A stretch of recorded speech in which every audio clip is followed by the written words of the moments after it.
Salam, bugün sizlərlə birlikdə sinus, kosinus və Pifaqor teoremlərinin isbatlarına baxacağıq. Ən birincisi ilə sinus teoremindən başlayaq. Üçbucağımızı çəkək.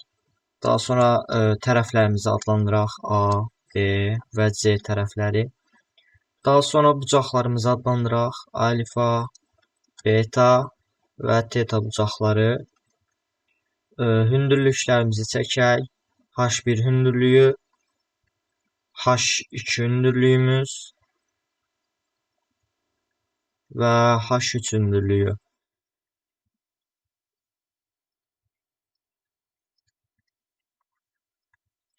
H1 hündürlüyünü sinuslar teoremini çıxarmaq üçün iki cürlü ifadə eləmək olar. Bir A ilə, bir də C ilə. Yazırıq. H1 bərabərdir. A vurulsun sinus beta. Bu da bərabərdir. İndi isə C ilə ifadə edək. C vurulsun sinus teta. Daha sonra sinus betayı o tərəfə, sinus teta isə o tərəfə atanda belə bir ifadə çıxır. A böl sinus teta bərabərdir C böl sinus beta. Daha sonra bir digər ifadəyi tapmaq üçün H2-dən istifadə edə bilərik. H2 də bərabərdir. Bir B ilə, bir də C ilə ifadə edə bilərik. B ilə B vur sinus beta. Bu da bərabərdir. C ilə də ifadə edək. Vurulsun sinus alfa. Buradan da yuxarıdakı ifadəyə oxşar bir ifadə alınır. C bölünsün sinus beta bərabərdir B bölünsün sinus alfa. Buradan da göründüyü kimi C sinus betayı A sinus teta'ya bərabər eləmək olar. Yazırıq bura A sinus teta. Buradan da sinuslar teoremi çıxır.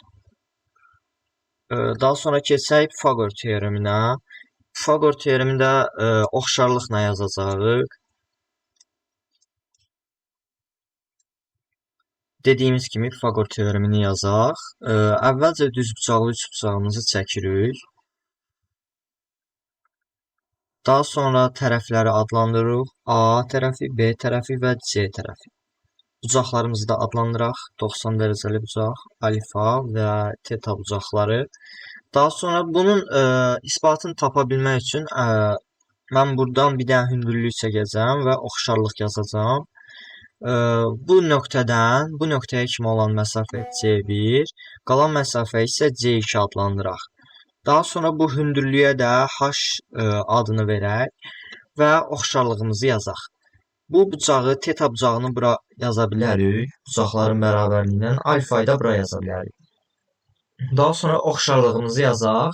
Bu üç bucaqla, yəni birinci üç bucaq və ikinci üç bucaq üçün yazaq. Birinci üçbucaqdakı A-yı bölürük B-yə. Bu da bərabərdir. Teta bucağının qabağındakı C1 bölünsün ikinci üçbucaqdakı teta bucağının qarşısındakı H. Bu da bərabərdir. İndi isə alfa bucağına baxaq. Alfa bucağından H böl C2. Bu bizim əsas ifadəmiz. Buradan ilk ifadələr çıxacaq. Daha sonra biz yaza bilərik ki, C-yi A və B və H ilə ifadə eləyək, yazırıq. A vur B sahələrin bərabərliyindən bölünsün 2 bərabərdir C vur H böl 2. Buradan sahələr bir-birinə bərabərdir. 2-lər ixtisar gedir. C də bərabər olur. A vur B bölünsün H. Buradan da C ifadəmiz çıxdı. Daha sonra belə bir şey də yaza bilərik. Yaza bilərik ki, C1 plus C2 bərabərdir C-yə. Buradan C1 ilə C2-yi buradan əvəz eləyib yerinə qoysuq, bizə bəhs eləyir. C1-i buradan əvəz eləyək. C1 bərabər olur. AH bölünsün B. C2 də bərabər olur. BH bölünsün A. Yerinə qoyaq və yazaq. AH bölünsün B plus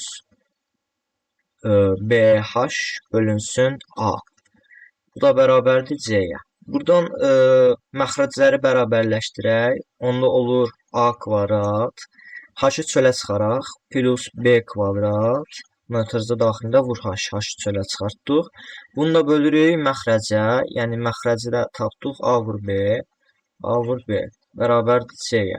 Buradan C-mizin bir digər qiyməti isə H böl A vur B-yi bununla əvəz eləyə bilərik.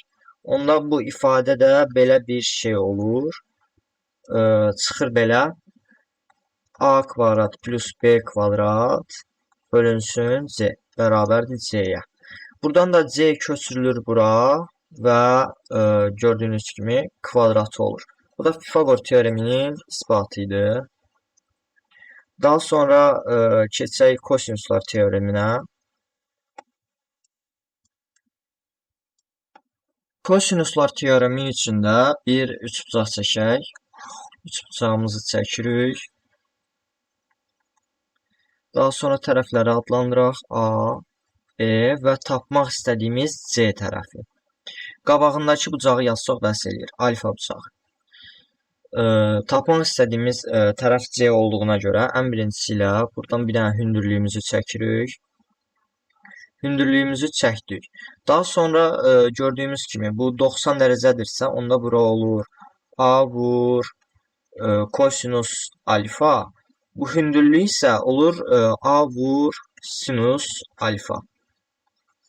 Ümumi burası B olduğu üçün də qalan hissə isə olur B çıx A vur kosinus alfa.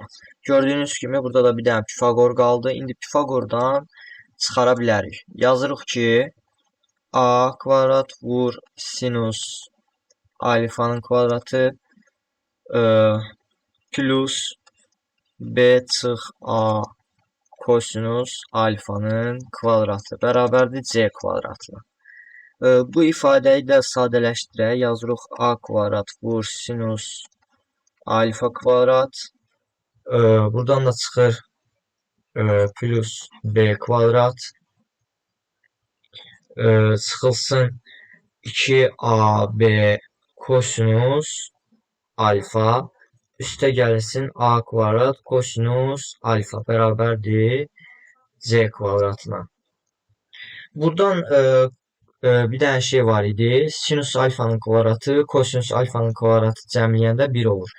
Deməli, bu ikisini cəmləyəndə 1 olacaq və A kvadratı çölə çıxacaq. A kvadrat plus B kvadrat çıxılsın 2AB kosinus alfa bərabərdir C kvadratına.